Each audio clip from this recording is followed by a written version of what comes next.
2026年2月版、ビジネス、アップデート、ラジオ、最強の営業トークをあなたに。皆さん、こんにちは。ビジネスナビゲーターです。2026年2月も中旬に差し掛かり、寒さが厳しい日が続いていますね。外回りの営業担当の皆さん、本当にお疲れ様です。さて、今月のラジオは、営業特に革命を起こす。最新トレンドと心理学というスペシャルテーマでお送りします。お客様との会話、ただの天気の話で終わっていませんか？あるいは、いきなり商品の説明に入って、相手に惹かれていませんか？今日は、2026年現在の最新ニュースを武器に、お客様の心を掴んで離さない、戦略的雑談力を身につけていただきましょう。長丁場になりますが、聞き流すだけで明日の商談が変わる、そんな濃密な時間をお届けします。それでは、早速始めていきましょう。コーナー1、心理学で解き明かす。なぜ、あのアイスブレイクは効くのか。まずは、具体的なニュースに入る前に、土台となる、心理学の話から始めましょう。営業において最も重要なステップ、それは、アイスブレイクです。直訳すれば、氷を砕く。初対面の緊張感という氷を溶かし、会話のキャッチボールができる状態にすることですね。では、心理学的に見て、どのような話題が、良いアイスブレイクなのでしょうか。ここで押さえておきたい心理法則が、自己開示と、偏方性の原理です。人間には、相手が自分のことを話してくれると、自分も同じくらい相手に話さなければならない、と感じる心理があります。これが、偏方性の原理です。つまり、お客様の情報を引き出したければ、まずは自分から情報を出すことが有効なんですね。ただし、注意が必要です。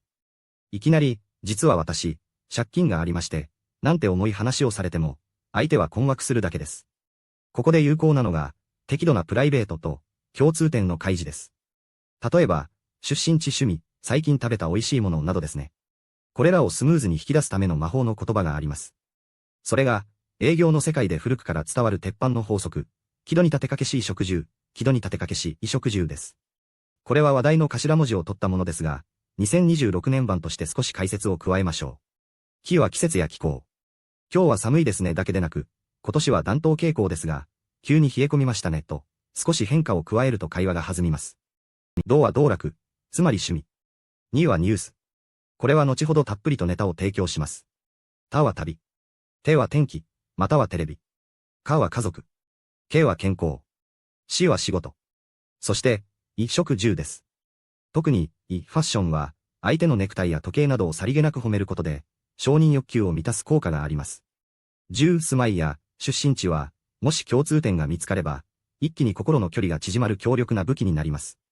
逆に、心理学的に、絶対に避けるべき話題も存在します。いわゆる、タブーですね。これは、政治、宗教、そして特定のスポーツチーム、特にプロ野球の話です。これらは個人の心情やアイデンティティに深く関わるため、意見が食い違った瞬間に、敵とみなされるリスクがあるからです。あそこの球団、最近弱いですねなんて言った相手が、その球団の熱狂的ファンだったら、想像するだけで恐ろしいですね。また、学歴や年収といった話題も、無意識に上下関係を生んでしまうため、初対面では避けるのがマナーであり、心理学的正解です。誰もが安心して話せる共通の話題を選ぶこと。これが、心理学的に正しい営業トークの入り口です。コーナーに、マクロ経済の視点、金利ある世界をどう語るか。さて、ここからは具体的な2026年2月のニュースをインストールしていきましょう。まずは、経営者や決済者が最も気にする、マクロ経済の話題です。皆さん、最近の金利の動き、チェックしていますか？ 2026 年2月現在、日本の長期金利、10年国債利回りは 2.2% 台で推移しています。数年前までゼロ金利だったことを考えると、覚醒の感がありますね。市場では、今後さらに上昇し、3% に到達するのではないか、という見方も強まっています。日銀の金融政策正常化が進み、デフレ脱却が現実味を帯びてきた証拠とも言えます。では、これをどう営業特にするか。切り口は、投資のタイミングと、資金調達コストです。例えば、設備投資を検討しているお客様に対して。社長、長期金利が 2% を超えてきましたね。今後 3% を目指す動きもあります。借入コストが上がる前の今が、設備投資のラストチャンスかもしれませんよ。あるいは、資産運用に関心のある個人のお客様に対して。金利がつく時代が戻ってきました。銀行に預けておくだけでなく、金利上昇局面で有利になる資産運用を考えませんか？といったアプローチが可能です。また、株価にも注目です。日経平均株価は5万円台に乗せ、非常に力強い動きを見せています。米国市場も S&P500 やダウ平均が高値を更新し続けています。世界的に株高基調ですが、御社の業界の景況感はいかがですか？と水を向けることで、相手の懐具合やビジネスの調子を探ることができます。経済ニュースは単なる情報ではなく、今動くべき理由を作るための最強のツールなのです。コーナー3、税制改正と人事労務、103万円の壁の崩壊。続いては、まさに今、2026年2月から3月にかけてのホットトピック、確定申告と税制改正です。これは、中小企業の社長さんや、パート、アルバイトを雇用している店舗オーナーさんには、絶対に刺さる話題です。2026年提出分、令和7年分の確定申告から、税制が大きく変わっています。最大のトピックは、基礎控除の大幅な引き上げです。これまで一律48万円だった基礎控除が、所得に応じて最大95万円まで引き上げられました。さらに、給与所得控除の最低額も55万円から65万円にアップしています。これらを合わせると、いわゆる、年収の壁が変わります。これまで、103万円の壁として意識されていた非課税ラインが、実質的に、約178万円まで引き上げられる形になりました。これは、営業特としてどう使えるでしょうか？人手不足に悩む店長さんや社長さんに対して、こう切り出してみてください。店長、今回の税制改正で、パートさんが働ける時間が大幅に増える可能性がありますよ。もう、103万円だからシフトに入れないと断られることが減るかもしれませんね。これは、相手にとって、人手不足解消というメリットに直結する、非常にポジティブなニュースです。また、大学生のお子さんがいるお客様には、特定親族特別控除の新設も話題になります。19歳から23歳未満のお子さんがアルバイトをしていても、親の税負担が増えにくくなる新しい仕組みができました。お子さんのアルバイト収入、気にせず応援してあげられますね。という一言は、親御さんの安心感につながる良いアイスブレイクになります。コーナー4、不動産資産管理、空き家がリスクになる時代。次は、不動産をお持ちのお客様、あるいはご実家があるすべての方に関係する、空き家問題です。2026年は、空き家対策にとって重要な年です。改正空き家法が本格的に運用され、管理不全空き家という新しい区分ができました。これに指定され、自治体からの勧告を受けると、なんと固定資産税の住宅用地特例、税金が6分の1になる優遇が解除されてしまうんです。つまり、税金が実質6倍に跳ね上がるリスクがあるということです。さらに、相続した空き家を売った場合の3000万円特別控除という特例がありますが、これの適用期限が相続開始から3年目の年末までと決まっています。もし、お客様が実家をどうしようか迷っているという話をされたら、この話題の出番です。実は今年から空き家の放置に対する税金が厳しくなっているのをご存知ですか？窓ガラスが1枚割れているだけでも、管理不全とみなされる可能性があるんです。こう伝えることで、お客様の潜在的な不安を顕在化させることができます。そこから、もしご負担なら、弊社のサービスで管理のお手伝いができますよ。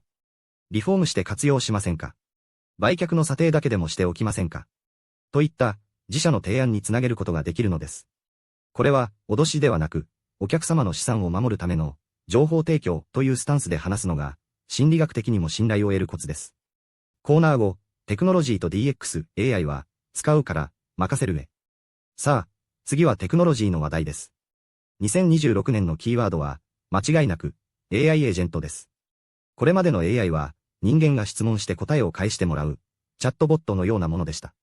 しかし、2026年の AI は違います。自律的に考え、判断し、行動するエージェント、代理人へと進化しています。